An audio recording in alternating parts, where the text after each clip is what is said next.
বিসমিল্লাহির রহমানির রহিম। শুক্রিয়া মহান রব্বুল আলমিনের।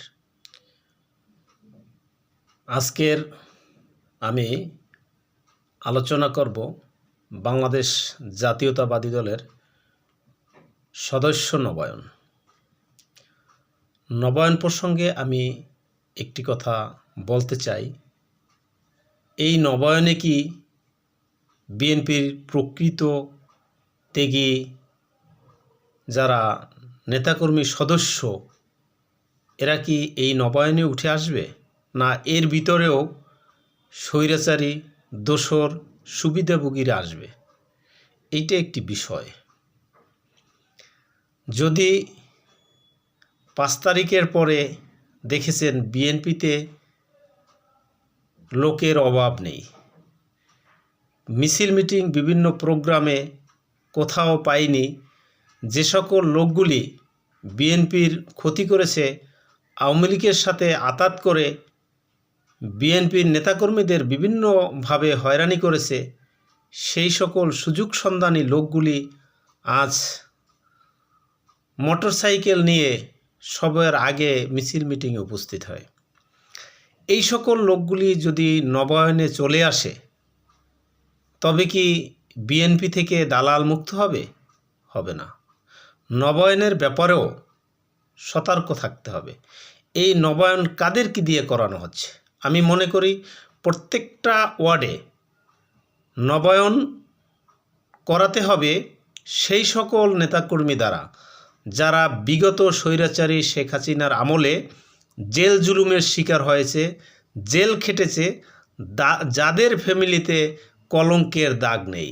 দেখা গেছে কোনো ফ্যামিলিতে কেউ আওয়ামী লীগ করে, কেউ জাতীয় পার্টি করে, কেউ বা বিএনপির সাথে আছে।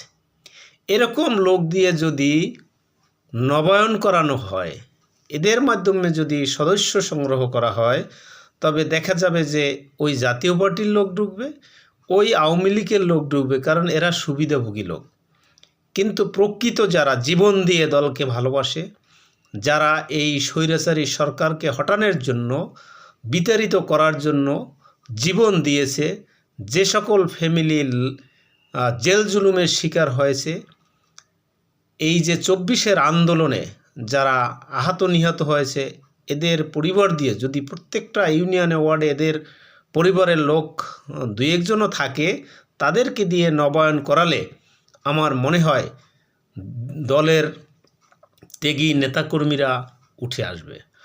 আর যদি মনে করেন যে না, নবায়ন এই সুবিধাভোগীর লোক যদি সংমিশ্রণ থাকে, তবে দেখবেন যে এরা দলকে ভারী করার জন্য, পদ পদবি লওয়ার জন্য এরা এদের মতো লোককে নবায়ন করবে, দলে টেনে আনবে। এতে দলের ক্ষতি ছাড়া লাভ হবে না। এই জন্য নীতি নির্ধারক যারা আছেন তারা কি পদক্ষেপ নেবেন, কিভাবে নবায়ন করাবেন, এটা আপনারা এর পরামর্শ দিবেন বলে আমি মনে করি। আপনারা দেখবেন যে বিভিন্ন জায়গায়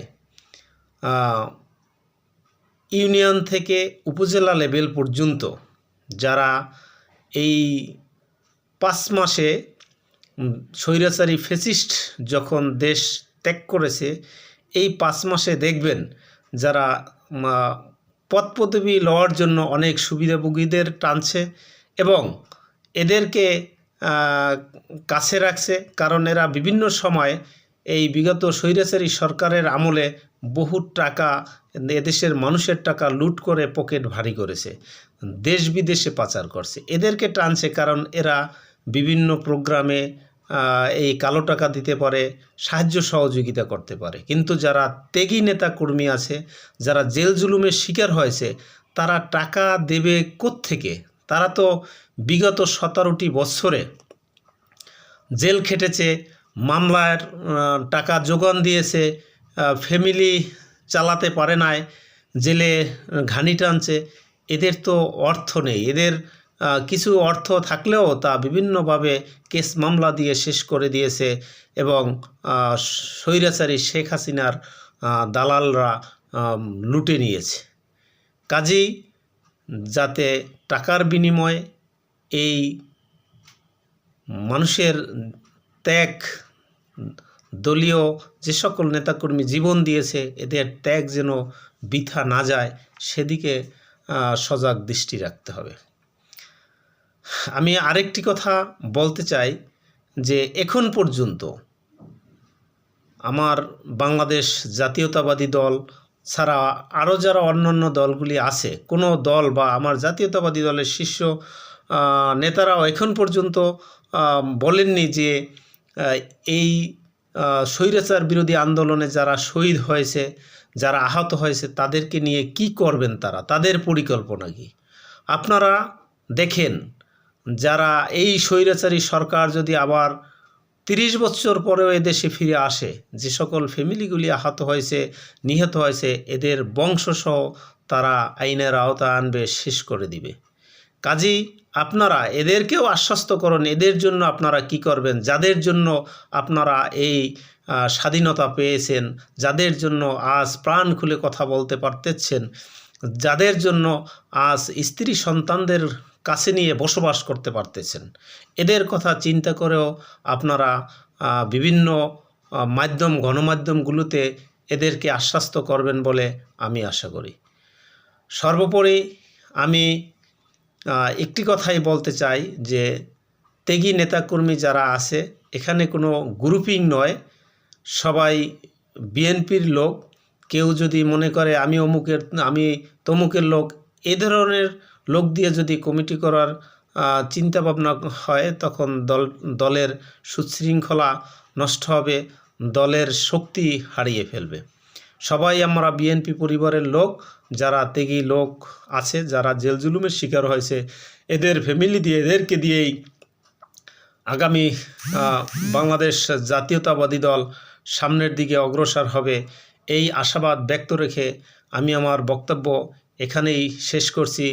আমার প্রাণের নেত্রী, বাংলাদেশের মা দেশনেত্রী বেগম খালেদা জিয়ার সুস্থতা কামনা করি।